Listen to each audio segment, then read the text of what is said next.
Greetings, salutations, respect, and love. I am Scott, and you, my dear little knucklehead, have wandered onto the #1 prog rock channel on all of YouTube.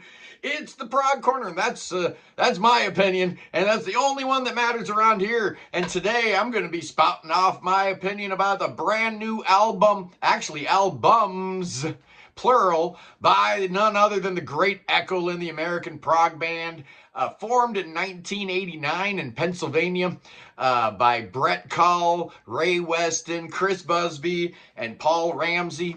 There was another dude in the band on that first album, but he left quickly thereafter. Now, Paul Ramsey is not on this album. We have a new drummer on this album. It is somebody that, if you know echolyn, you already know this guy. His name is Jordan Perlson. He used to be a student of Chris Busby's, so he's been part of the echolyn fold for a while, and he did drum on like 3 albums on Cowboy Poems Free, and then he played percussion on May. So this album here is their 10th or 11th album. You know, depending on how you count it, it's either their 10th album or their 10th and their 11th album. It's called Time Silent Radio 2 and Time Silent Radio 7. This here album was produced or mixed by Glenn Rosenstein, who, if you know anything about the history of echolyn, you know that he did fine work on 1995's As the World, their one and only major label record. Their first album came out in 1991, the self-titled. It was followed by Suffocating the Bloom the following year. Such a great record. So good it got them signed. Sony came knocking. Their third album, As the World, was actually released on a major. They signed a 3-record deal, and then they didn't support them at all. Big shocker, Sony wasn't going to support a prog band in 1995. I guess the biggest shocker was that they signed them in the first place. Yeah, so they got jettisoned after that first album, and then their 4th album came out, When the Sweet Turns Sour. I guess I can relate to that title. And then they kind of called it quits. They'd been beating their head against the door for a while and had a little brief glimpse of success. Didn't happen. They came back strong in 2000 with Cowboy Poems Free. And then my favorite, May, came out in 2002. The End is Beautiful in 2005, another self-titled in 2012, and their most recent album was 2015, I Heard You Listening. That brings you up to date. That's the echolyn discography and all that kind of stuff. So let's talk a little bit about these 2 records. You've got Time Silent Radio 2, which is 2 songs, and Time Silent Radio 7, which is 7 songs, and they're both around like 45 minutes long.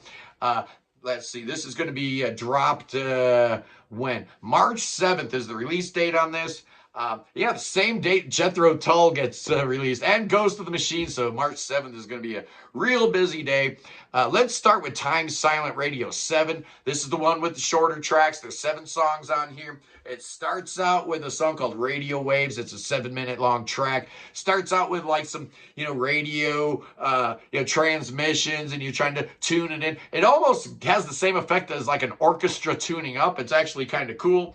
And then you get into like this little Laurel Canyon section in A. You shift over to the relative minor for the main section, so you're in F sharp minor there. Really, really great track. A lot of different avenues and cul-de-sacs that it goes down.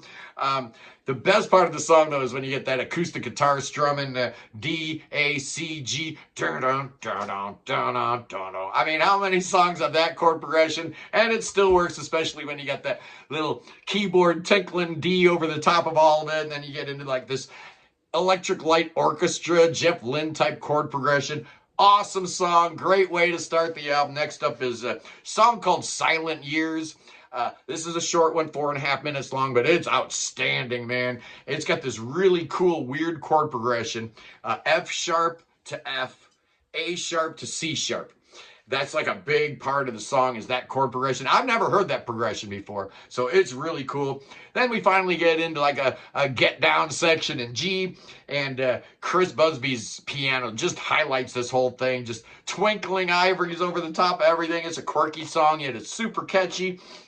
And then at the end, you get a little callback to the first song, Radio Waves. So these first 2 songs almost function like, like a duality. They need to be played together, I guess. Third track is Cul-de-sacs and Tunnels. And when I had Brett and Chris on the show a couple weeks ago, I asked them, hey, what songs off the new album do you want to play? This was the first one. Brett's like, you got to play Cul-de-sacs and Tunnels. Such a great song. It's a 7-minute track, and it goes in a lot of different directions. It starts out real mellow and smooth with the piano and fretless bass going. You got like this George Harrison sounding chord progression. It's taking its time. You're in the key of C here. And then you get this really neat Pacific Coast Highway section. Cha-cha. It's so cool. It's B flat to D minor.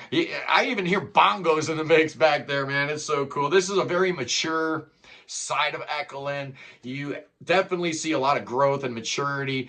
They've been progressing. They've been changing. Early echolyn and later day echolyn kind of don't sound at all alike, in that I don't hear really any Gentle Giant influences here at all. Next up is Boulders on the Hill. This is the most straightforward song here. It's kind of a blues rock song. You're in A. We're singing about I want more, but I got nothing left to give. It's a beautiful track, and then you think it's kind of a straightforward track, and then you get this Gilbert O'Sullivan sounding 70s coda that's just so beautiful and haunting and gorgeous, unexpected, really cool. Next up is Our Brilliant Next. This song's like almost 6 minutes long, and it's cool because it starts all like lo-fi, like you're just recording from a boombox or something, like Mountain Goats or Guided by Voices used to do back in the day. And dudes like Brent's just strumming A minor and E minor, and it sounds all the world like an old Guided by Voices track. Even sounds like Robert Pollard singing there a little bit. And then the lyrics are all obtuse like Robert Pollard. Look to the skies with the red piggy eyes. Oh, Lord, it's raining. And then, one thing Guided by Voices would never give you is a 6/8 shuffled. It just totally takes it in a whole different place. It's really, really cool. You stay in E minor throughout this whole song, but it's really emotional, very dramatic. The vocals are great. The vocal layering all through this album just absolutely stellar. The penultimate track on this album is called On We Blur, and honestly, it's my least favorite song on here. It's real straightforward, very catchy.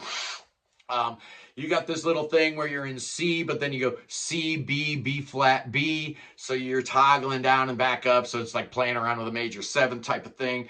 You get a really cool proggy middle section that does not last long enough. And then the end section just sounds like a post-rock band just kind of wandered into the studio and joined echolyn. A lot of changes, definitely enough changes in this track to make it interesting. But like I said, it's my least favorite song on both albums, actually. And the final track on TSR 7 is Tiny Star. This thing's been released already. It's 8.5 minutes long. It is so gorgeous. It takes its time going where it wants to go. Just gorgeous. It's in E flat here, and Chris's piano steals the show. Once again, this whole TSR 7 is the Chris Busby show. I'm telling you, he takes control over like every single part of the instrumentation here. Obviously, he was really super plugged into the creation process here. You get a Pink Floyd spacey kind of middle section that's cool. And then it like deconstructs into like, where are they going? What's going on here? You get a really cool guitar solo from Brett. Not a whole lot of guitar solos on this album. Then it ends, every moon rises differently. It all depends on your galaxy, between your hope and your helplessness. You are a tiny star. Really, really cute song. I dig it. TSR 7, what's my score? I'm going to score these two albums separately. TSR 7, I'm giving an 8.5 out of 10. Yes, indeed, boys and girls. Next up, we get TSR 2, the second album. And this is where proggers are going to be real, real happy because, like I said, there's only 2 songs on here. Time Has No Place is 16.5 minutes long. And Water in Our Hands is almost 29 minutes long. And these 2 tracks are just dynamite, just amazing. I'm not going to get into a detailed breakdown of, oh yeah, he goes into 6/8 here, then he modulates into that key. We'd be here all day, man. So I just got a couple notes on these long epics. They're both amazing. They're both great. The first one, Time Has No Place, is the shorter of the 2, and as would seem appropriate, it is the catchier one. It's the snappier one. It's the one that's got a little more bombast. It feels a little proggier. It goes a lot of different places. I think it's broken up in like a few sections, whatever. Fantastic vocal harmonization all the way through here. You get a real cool like Procol Harum section in the middle of the song that kind of morphs into Beatle-y kind of stuff. A lot lot of Beatles influences going on here. Not a lot of weird time signatures here, but in this song, you got a real fast 5/8 section that's just dynamite, that really drives the thing home until you get to this beautiful, majestic ending. Great, great track. I love it. Which one do I like better? I don't know. The second one's called Water in Our Hands. And like I said, it's 29 minutes of proggy goodness. So many parts, so many different avenues this song takes. Take a broken arrow, dip it in the marrow, take the dead bones, take the dead bones. That's my favorite part of the song. Really cool. Gets a little heavy at times, but overall, this is a more chill of the two epics. You get some acoustic guitar and vocals, complete with the diminished seventh chords going on at the end. Very singer-songwriter to drive you home. A chord progression you've heard before, but it always sounds so good, man. Everything, You and I, Last Forever. And then, you have the two trading vocals and the other vocals like, no, nothing lasts forever. No earth, no sky. And then it's over, man. 29 minutes of greatness. So how am I going to score TSR 2? I love it. I can't find a fault with it, man. I'm giving TSR 2 a 10 out of 10. It's my first perfect score of the year. I only had one all year last year, so that's pretty exciting. So, if you combine the two, you get a score of like 9.25. But I don't do quarter points. I do half points. So I'm going to round it up because it only seems fair, it only seems right. Let's round it up to 9.5 for Time Silent Radio. You can pick it up. It's available March 7th on digital and CD. But, if you order it now, they'll send you the, people have had this thing since January 1st. Apparently there was a crowd-funded thing that didn't quite go the way they wanted to. They didn't quite hit their target, so they ended up just, if you pre-order, we'll give you the files. Just amazing. You need this record, boys and girls. You absolutely do. Tomorrow on the program, though, oh, man.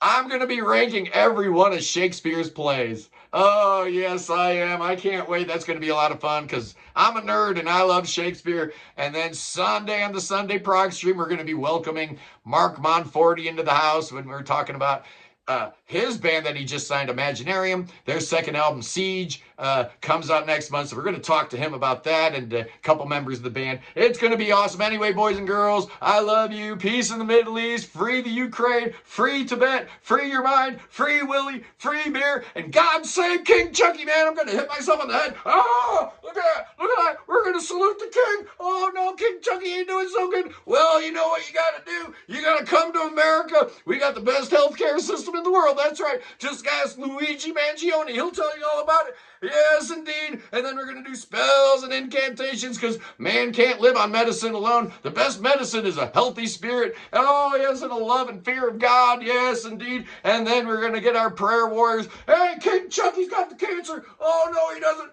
Tell Billy Bob to bust out them snakes. Why do we want to bust out them snakes? Because we're going to bust out snakes because it's King Chucky. That's right. Oh, and he's got the cancer. And these rattlesnakes are venomous. Oh, they're so dangerous. They want to bite me, but I'm not going to let them. Anyway, I love you guys. I'm an idiot. I'll see you soon. Peace.